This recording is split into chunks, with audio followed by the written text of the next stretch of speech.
तो अब हम आगे चलते हैं। अगला कंसेप्ट क्या है ट्रांजिटिव वर्ब का, कि जो ट्रांजिटिव वर्ब होती है, ट्रांजिटिव वर्ब, जिस सेंटेंस में ट्रांजिटिव वर्ब लिखा होगी वो सेंटेंस पैसिव वॉइस में कन्वर्ट हो सकता है। Conversion possible, conversion possible. Example ले लेते हैं। एग्जाम्पल क्या है? Krishna eats apple, an apple. Krishna eats an apple. इसका भागम, ये तो एक्टिव वॉइस है। अगर किसी को एक्टिव वॉइस या पैसिव वॉइस नहीं पता है तो आगे एक्टिव वॉइस या पैसिव वॉइस पढ़ेंगे तब उनको एक कंसेप्ट समझ में आ जाएगा। तो अब हम इसका पैसिव वॉइस बनाते हैं। तो पैसिव वॉइस क्या बनेगा? An apple is eaten by Krishna. तो ये कंसेप्ट क्या है? कंसेप्ट ये है कि ट्रांजिटिव वर्ब का पैसिव वॉइस में कन्वर्जन पॉसिबल है। तो अब क्या है इसमें? ये है कि जो इनट्रांजिटिव वर्ब होगी, उसका पैसिव वॉइस में पॉसिबल नहीं है।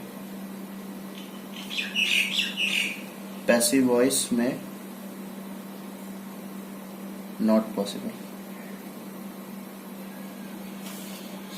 समझिए। तो इसका इनट्रांजिटिव वर्ब कौन सी होती है पता चल जाएगा। अभी मैं एक एग्जांपल लिख, जैसे कि ही इज स्लीपिंग। तो यहाँ पे स्लीपिंग एडवर्ब है, ये जो हो गई ये इनट्रांजिटिव वर्ब हो गई। Intransitive verb. तो इसका ये तो एक्टिव वॉइस में लिखा है, तो इसका पैसिव वॉइस नॉट पॉसिबल। तो इस वीडियो में हमें क्या पता चला? इस वीडियो में हमें ये पता चल चुका है कि ट्रांजिटिव वर्ब का पैसिव वॉइस में कन्वर्जन पॉसिबल है, लेकिन इनट्रांजिटिव वर्ब का पैसिव वॉइस में कन्वर्जन पॉसिबल नहीं है। तो एक एग्जांपल लिखते हैं। पहले ट्रांजिटिव वर्ब का लिखते हैं। ट्रांजिटिव वर्ब का लिख लेते हैं कि मोहन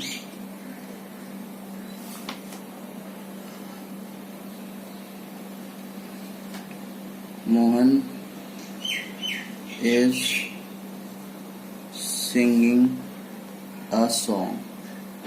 तो सिंगिंग क्या है? ट्रांजिटिव वर्ब, और इसके साथ ऑब्जेक्ट आ गया, डायरेक्ट ऑब्जेक्ट। तो अब हम इसका, ये तो एक्टिव वॉइस में लिखा है, तो हम इसका पैसिव वॉइस बनाते हैं। पैसिव वॉइस क्या है? A song is being sung by Mohan. तो इसका ये पैसिव वॉइस हो चुका है। अगर मैं इसको ऐसे लिख दूं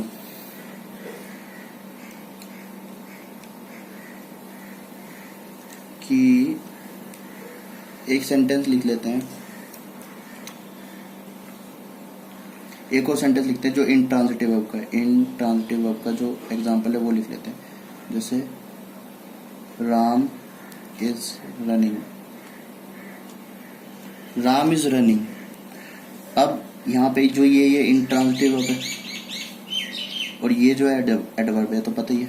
तो ये एक्टिव वॉइस में लिखा है, तो इसका passive voice not possible. Passive voice क्यों पॉसिबल नहीं है? क्योंकि इनट्रांजिटिव वर्ब के बाद ऑब्जेक्ट आता ही नहीं है। इनट्रांजिटिव वर्ब के बाद ऑब्जेक्ट आता ही नहीं है, तो पैसिव वॉइस में जो सब्जेक्ट हम बनाते हैं वो ऑब्जेक्ट को कन्वर्ट करके सब्जेक्ट बनाया जाता है, तो वो तो बनेगा ही नहीं। जब ऑब्जेक्ट ही नहीं है तो सब्जेक्ट, पैसिव वॉइस में सब्जेक्ट कैसे बनेगा? इसलिए इसका पैसिव वॉइस पॉसिबल नहीं है। अब हम ट्रांजिटिव और इनट्रांजिटिव का अगला कंसेप्ट करते हैं, और ये लास्ट कंसेप्ट है। इसके बाद ट्रांजिटिव और इनट्रांजिटिव खत्म हो जाएगा, और ये इंपॉर्टेंट कंसेप्ट है, मार्क कर लेना। तो मैं यहाँ पे कंसेप्ट बाद में लिखेंगे, पहले सेंटेंस लिखते हैं, एग्जाम्पल लिखते हैं, उससे समझेंगे। मैं यहाँ पे 2 सेंटेंस लिखता हूँ। I found Mohan a good writer. एक और बार लिख लेते हैं, I found Mohan a good writer. तो दोस्तों आप कमेंट में ये बताना कि जो फाउंड है वो यहाँ पे मोनो ट्रांजिटिव वर्ब है या कॉम्प्लेक्स ट्रांजिटिव वर्ब है। मतलब कि ये जो गुड राइटर है ये ऑब्जेक्ट है और डायरेक्ट ऑब्जेक्ट है या फिर एडजेक्टिव है। तो आपको ही बताना है कमेंट में। वीडियो को पॉज करके फिर कमेंट में बताओ। तो मैं आगे चलता हूँ। आगे क्या है कि I found Mohan a good writer. जो एक गुड राइटर है ना, अगर इसको हम ध्यान से देखें समझें तो क्या है कि मोहन के बारे में बता रहा है कि I found Mohan a good writer. मतलब एडजेक्टिव की तरह तो ये काम कर रहा है। अगर ये एडजेक्टिव की तरह काम कर रहा है तो इस सेंटेंस का मीनिंग क्या है? इस सेंटेंस का मीनिंग ये है कि मुझे मोहन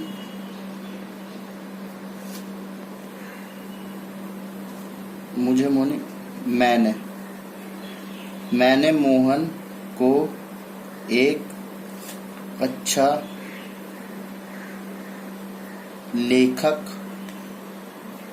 पाया मतलब फाउंड। मैंने मोहन को एक अच्छा लेखक पाया, तो मोहन एक अच्छा लेखक। तो यहाँ से पता चल रहा है जो मोहन है, मोहन का विशेषण ये मोहन का अच्छा या बुरा बताने वाला ये अच्छा लेखक है, गुड राइटर। तो ये मोहन का क्या हो गया? विशेषण हो गया, तो एडजेक्टिव हो गया। तो अगर हम अब मैं ये गुड राइटर जो है, गुड राइटर डायरेक्ट ऑब्जेक्ट भी हो सकता है। अब आप लोग कहोगे ये कैसे? इसको एक एग्जांपल से समझते हैं जो हम पहले एग्जांपल कर चुके हैं। कुछ इस तरीके के लिए कैसे कि he gave books to her. क्या है? He gave books to her. तो ये क्या है? Direct object. और ये क्या है? Transitive verb. तो डायरेक्ट ऑब्जेक्ट के बाद ये हर क्या है? Indirect object. जब डायरेक्ट ऑब्जेक्ट के बाद इनडायरेक्ट ऑब्जेक्ट लिखते हैं तो बीच में प्रीपोजिशन लगाते हैं। तो ये सेंटेंस तो ठीक है। तो यहाँ पे क्या आ गया? ये प्रीपोजिशन है। लेकिन इस सेंटेंस को हम ऐसे भी तो लिख सकते हैं, ही गेव हर बुक्स। अब ये क्या है? ये है इनडायरेक्ट ऑब्जेक्ट और ये क्या है? Direct object.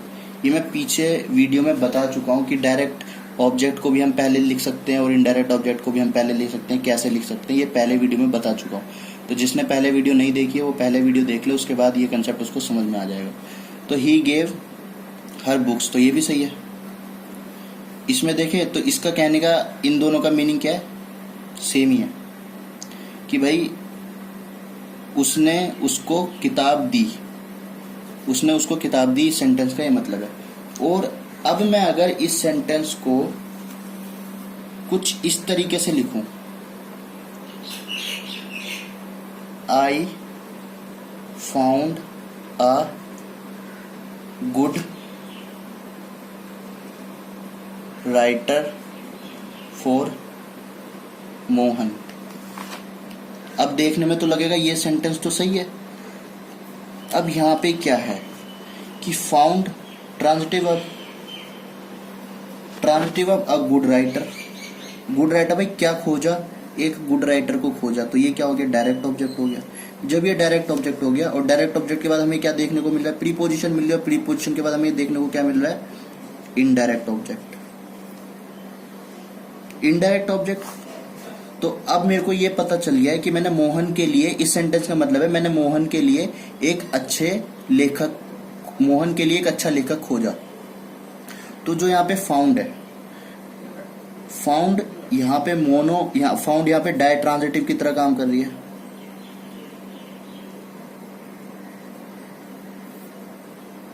फाउंड यहाँ पे डाय ट्रांजिटिव की तरह काम कर रही है क्योंकि यहाँ पे गुड राइटर भी और मोहन भी है। ठीक है। तो फाउंड क्या हो गई, डायट्रांजिटिव वर्ब हो गए, गुड राइटर और मोहन इनडायरेक्ट ऑब्जेक्ट भी दोनों है। तो अब अगर मैं ऊपर जो मैंने एग्जांपल लिखे थे ये कि I found Mohan a good writer, good writer यहाँ पे एडजेक्टिव हो गया और गुड राइटर यहाँ पे डायरेक्ट ऑब्जेक्ट भी हो गया, क्योंकि अभी हमने नीचे समझ लिया। अब ये डायरेक्ट ऑब्जेक्ट भी हो गया और एडजेक्टिव भी हो गया। तो इससे हमें पता चलता है कि इस सेंटेंस में, इस वाले सेंटेंस में जो फाउंड है ये दो वर्ब की तरह काम कर रही है। कौन सी वर्ब? ये डायट्रांजिटिव भी हो सकती है और कॉम्प्लेक्स भी हो सकती है।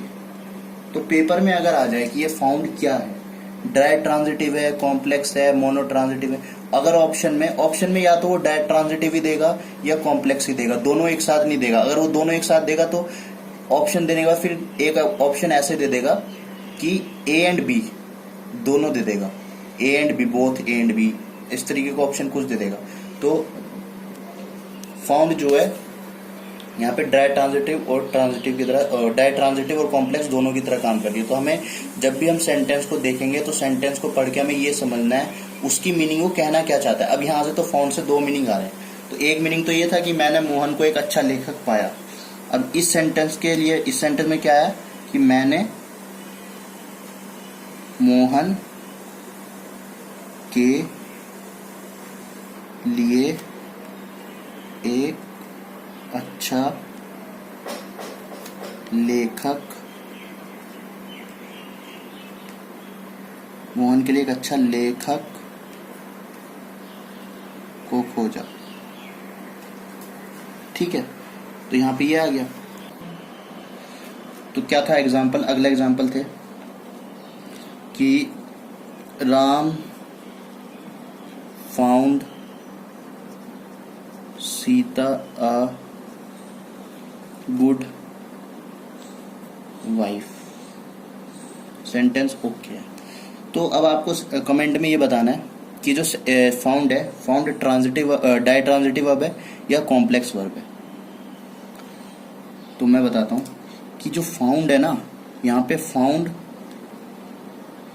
जो फाउंड है ये कॉम्प्लेक्स वर्ब है।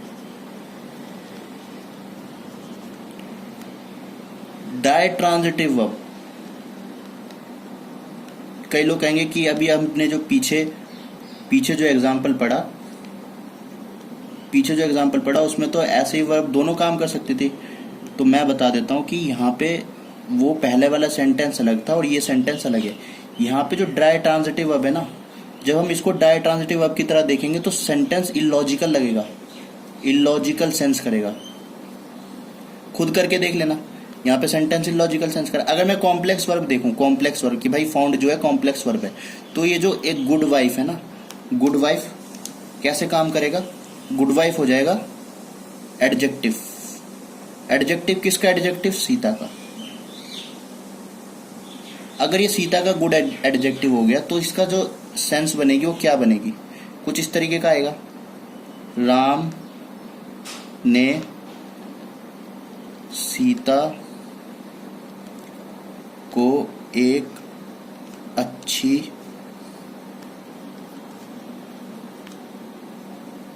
पत्नी पाया।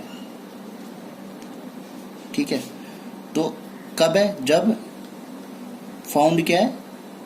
कॉम्प्लेक्स ट्रांजिटिव वर्ब है। लेकिन अगर मैं इसको डायरेक्ट ऑब्जेक्ट मान लूं, अगर ये डायरेक्ट ऑब्जेक्ट लिखता हूं तो कैसे लिखा जाएगा, जरा लिख के देखते हैं, फिर समझ में आएगा। राम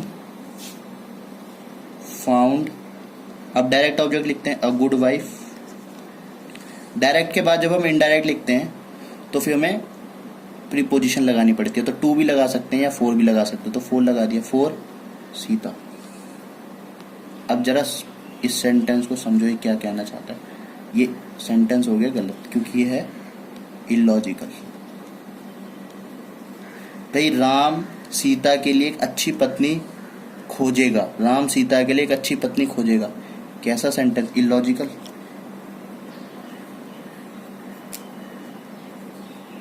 राम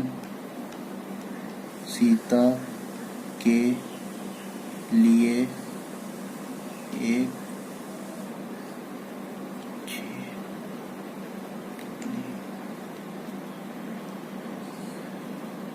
राम ने सीता के लिए एक अच्छी पत्नी को खोजा पास्ट है। तो अगर ये ड्राई ट्रांजिटिव आता है, अगर ये ड्राई ट्रांजिटिव है तो ये सेंटेंस बन रहा है। जब ये सेंटेंस बन रहा है ये तो इलॉजिकल है, ये इलॉजिकल है। तो अब हमने इस कंसेप्ट में क्या सीखा? तो हमने इस कंसेप्ट में ये जाना कि कुछ वर्ब्स